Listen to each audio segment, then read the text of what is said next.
Welcome and good morning to Mike Ferry TV. It is the week of the 23rd of January. We're almost at the point of 1 month down, 11 to go. And of course, my question is, how have you done this first month? It is not uncommon at all for agents to delay the start to a new year, especially as we celebrated the holidays, especially as we celebrated what you have done this past year. The problem is when you start a new year, you start at zero, even though you're carrying, in many cases, 1 or 2 listings and a couple of escrows or pendings. I've had a lot of requests for different types of messages, and I saw something last week. In fact, it was sent to me by one of our coaching clients, and it was called 7 Good Rules for Living Life in 2023. And we all understand as real estate professionals that we're balancing at all times our personal life and our business life. And this business, as we both know, can be very time consuming. You know, you get a couple of good leads and you're following up and you're preparing, and whether it be showing property or trying to list property, there's a lot of time, energy spent in that, and that sometimes takes the balance of life a little out of whack. So this particular thought that I want to share with you today, I thought was pretty good for helping us balance out our life and keep a sense of humor about us as we proceed through the year, and probably most importantly, just keep us on track. But I also want to say congratulations and thank you to the large group of you that attended our production retreat in Las Vegas last week. It was a huge success for the clients and prospects in the audience. A huge success for my company because we had a great audience, got very involved. You got to watch a lot of live role plays, which I think was really impressive.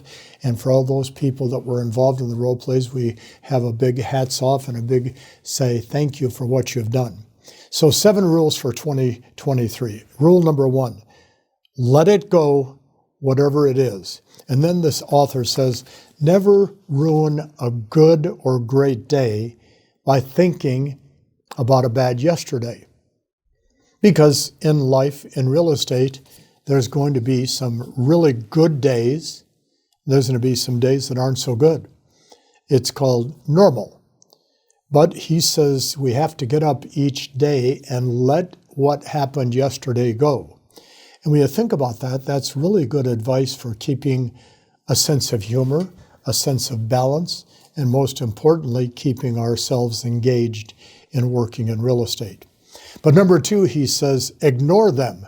And when I saw number 2, I thought, I wonder what he's going to say after ignore them. Don't listen to other people. Live a life that's empowering to you. The nice part about real estate is everybody has an opinion. There's hundreds and hundreds, if not thousands, of smart people that are doing training and coaching. There's a lot of ideas. It's one of the few industries, as you've probably caught on, where working for an IBM or for a Microsoft or for American Airlines, there's a pretty narrow and direct path you have to follow to succeed. In real estate, that path is miles wide. Everything from being an expert on social media to being an expert on calling on for sale by owners. Everything from getting a lot of referrals to becoming a strong listing agent. Ignore all the words that are out there. Live a life that empowers you to achieve the goals you've set. I thought it was an interesting thought. Number 3, he says, give whatever it is you're doing a little more time. Because everything takes more time than what we anticipate or expect. And it's so interesting to me is we're in a business where we get a license or we change companies or we go to a seminar and get excited and we expect instant results.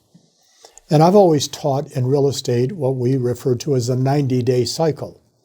From the time you generate a lead to, in most cases, getting a contract signed, there's a series of events and cycles you go through, and it normally takes 60, 75, 90 days. So the anticipation when you're generating leads, 1, 2, 3 leads a week, are that they probably are not going to be under contract 60, 70, 95 days, or in essence, give it a little more time. Number 4, he said, don't compare. And of course, I've stated this for years to all of our clients, don't compare. He said, the only person you should try to beat is the person you were yesterday. That's a very common theme. Most of the great motivational speakers and thinkers share that thought on a regular basis.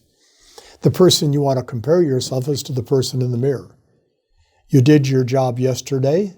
Now let's see if we can duplicate that and do it 2 or 3 or 5 days in a row. Comparing yourself to somebody else is almost always going to lead to lesser results and a lesser feeling of satisfaction. Number 5 is a difficult one at times. Stay calm. Stay calm. He said it's okay not to have everything figured out. Know that in time, you'll figure most things out. Stay calm in the process. Last week, when we were talking about doing 50 transactions a year, I mentioned the fact that the hardest part of real estate is keeping the emotion and drama out of your transactions. Because real estate is an emotional business. Think about a buyer buying a home. It can be very emotional. This is the home of our dreams.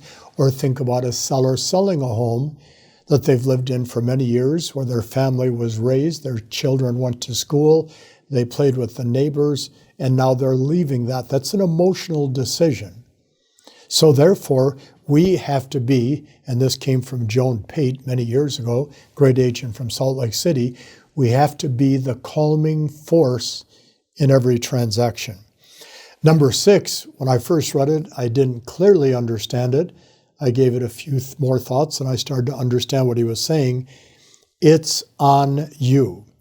Only you are in charge of your production, your income, how you feel about the day, the happiness that you experience or don't experience. We're in charge. It's on you. Now, we're very lucky, a lot of us, to have some very inspirational people around us that we admire, look up to, listen to. And in many cases, your broker, your manager is a very inspiring person. You might be involved in some type of a coaching program with ourselves or somebody else, and that can be very inspiring. But it really comes down to you and I doing what has to be done each day to make that happen. And then number 7 was just one word, smile. And I wrote, comma, maybe a little bit more than you have in the past. He said, life is short, enjoy it while you have it. Because the truth is, even though I saw an article a couple of weeks ago that the average age of a person in the U.S., and I'm sure the Canadians are probably the same or very close, is now up to like 77.6 years. Well, if you're 25 in real estate today, 77, which happens to be my age because I'm turning 78 soon, 77 seems like years and years away. It goes by pretty fast. So the more you smile, the more you enjoy the experience. Well, Mike, sometimes these transactions get a little uncomfortable. How do you smile? Well, you smile about the fact that you're a professional, you're good enough to solve the problem, get the whole transaction put together, get closed, have a happy seller, a happy buyer, somebody that's going to give you referrals in the future, and you get paid a paycheck. And that should bring a smile to your face. So hopefully these 7 rules for 2023 will make this year a little better. I probably would suggest you watch this particular MFTV a couple of times this week. Write down the 7 rules. Put them on a 3x5 card. Carry it in your pocket, your purse, your wallet, your briefcase. Keep reading them to keep living them to have what you want out of the business. Talk to you next week. Thanks for today.